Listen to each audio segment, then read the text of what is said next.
Hello to all topspin enthusiasts. Now we will talk about stickiness and sticky rubbers. I will explain this topic thoroughly so you fully understand where the holes in the cheese come from. People often ask why stickiness is needed. They compare sticky rubbers, saying that on this one, the ball stuck for 20 seconds, on that one for 10 seconds, and on mine, only 5 seconds. Oh my god, I must have bad sticky rubber. What should I do now and how to live? I look at, listen to, and don't understand why people think about stickiness. Does it matter how long the ball stays on the rubber? Do you hang the ball on the rubber during the game? No, you hit the ball to the other side of the table during the game. So what does it matter how long the ball stays on the rubber? So, why is stickiness needed? Just to stick the balls. Another question is why stickiness is needed during the game. It's about as necessary as the color of the rubber, red, black, or any other color. Although the rubber has a color, it is not used in the game. The same goes for stickiness. Stickiness itself does not do anything special in the game. It is unclear why some players give it special importance. There is only one case where it has special significance, and I will tell you about it later. But first, where does it come from? It is just a side property of a certain rubber manufacturing process using a certain technology. It is not made specially. Just some types of rubber have this property. You may have encountered other rubber products, besides table tennis rubbers, that have stickiness. Stickiness, of course, affects the game in some way. That is, rubbers with stickiness have weaker bounce because the ball sticks. And because of this, it bounces weaker. The stronger the stickiness, the weaker the bounce. If the rubber is just opened and the film is just removed, its stickiness after removing the film is even more. And playing with such super stickiness is impossible because the ball hardly bounces at all. You hit with all your might, and the ball flies twice as weak.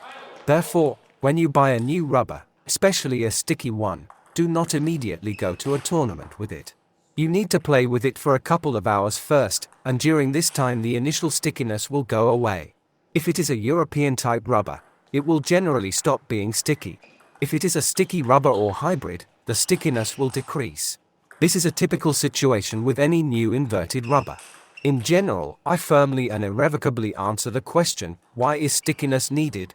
It is not needed. When there is too much of it, it interferes. When it is just an average amount, it is simply a property that affects the playing characteristics of the rubber in a certain way. For certain tasks, it is better suited, for some others, worse. So, do not choose rubbers based on how many seconds the ball stays on the rubber. It has no practical meaning for the game. I also want to remind you that if you need rubbers, blades, or any other table tennis products, contact our TT Maximum store. We will help you solve this issue quickly. People also often ask, what is a sticky rubber, what is its purpose, where should it be placed, and why is it needed? A sticky rubber is a type of rubber invented by the Chinese. Some think it is an inferior rubber. Well, if it was an inferior rubber, the Chinese wouldn't have won many world championships using sticky rubbers. Now the Chinese have moved on to more modern versions of rubbers, tuned sticky rubbers and hybrids. But before these more modern ones, they played with regular sticky rubbers and won world championships and Olympics. So, saying that sticky rubbers are worse than European ones is wrong. These are just completely different rubbers with different character, behavior, and properties. But they are not worse than European ones. They are just different. Some like it, some do not. Some like apples, some like oranges. But nothing is better, it is just different. I am talking only about classic sticky rubbers, without any speed tuning. In recent years, manufacturers have made such improved rubbers as tuned sticky rubbers and hybrid rubbers, which I will talk about in a separate video. And now I am talking about classic sticky rubbers like Hurricane, Skyline, a lot of rubbers from the 729 Friendship Company and other rubbers from DHS. Their properties are a fairly hard top sheet and a hard sponge. Hardness can vary, but there are no soft sticky rubbers. If the top sheet is very soft, it is no longer a sticky rubber. That is, sticky rubbers are either very hard or medium hard. Sometimes they can be closer to soft in hardness, but completely soft ones are no longer sticky rubbers. Besides hardness, they have the most important property of a weak direct bounce. That is, rubbers of the European type have a much stronger counter-drive, block, flat shot. Sticky rubbers have a much weaker bounce. Therefore, they should not be put on the backhand. We perform counter-drives, blocks, and counterplay much more often on the backhand. For such a game, a stronger direct bounce is needed, and sticky rubbers do not have a strong direct bounce. Therefore, it is worse to play with sticky rubber on the left. This is not a disadvantage, it is just a property that has a flip side. Sticky rubbers have a weakened direct bounce, but they have an enhanced ability to shoot the ball at high speed and with strong spin. It can also shoot at high speed without strong spin, which is also effective in topspin. We are talking about the game on the forehand. Sticky rubber has the property of a very aggressive and very effective topspin on the right. Despite its weak bounce, it accelerates the ball very strongly on the topspin. And of course, you need to have the right technique to launch such a topspin. But there is nothing complicated about it. If you learn, sticky rubber gives very fierce and very aggressive topspins. But a different technique is needed. The technique from European and Japanese rubbers will not work. Sticky rubbers also have a different throw angle. Rubbers of the European type also differ from each other in throw angle.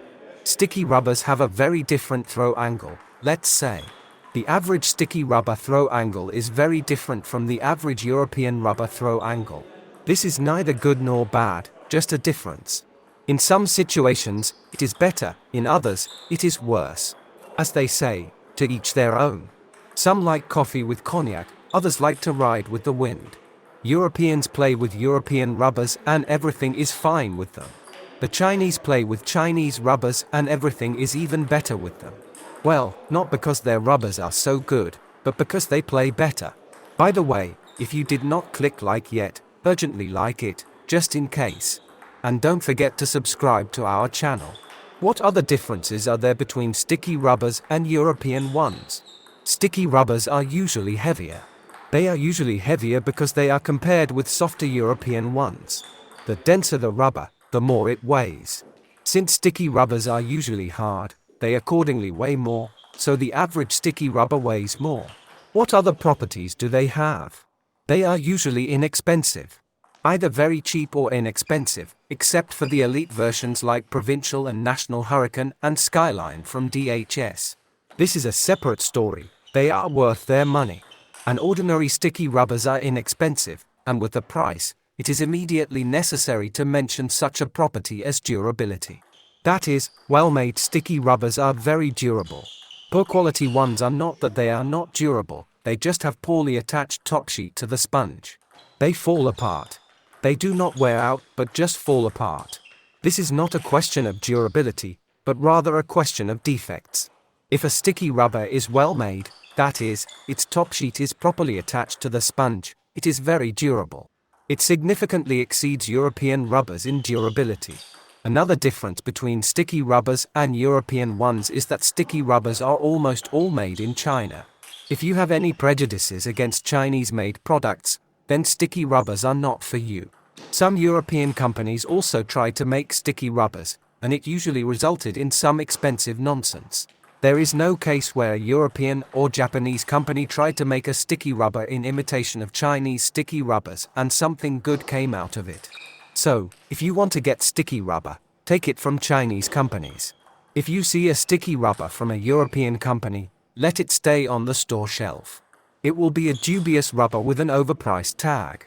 Chinese rubbers have some peculiarities. Not all companies. Sometimes there are some spots on the surface or some not very evenly cut corners. If you are sensitive to this, then sticky rubbers are probably not worth considering. But all this does not affect the game. If you have any questions about rubbers and blades, write it in the comments. And if you are going to buy a racket or a rubber or blade, contact our store.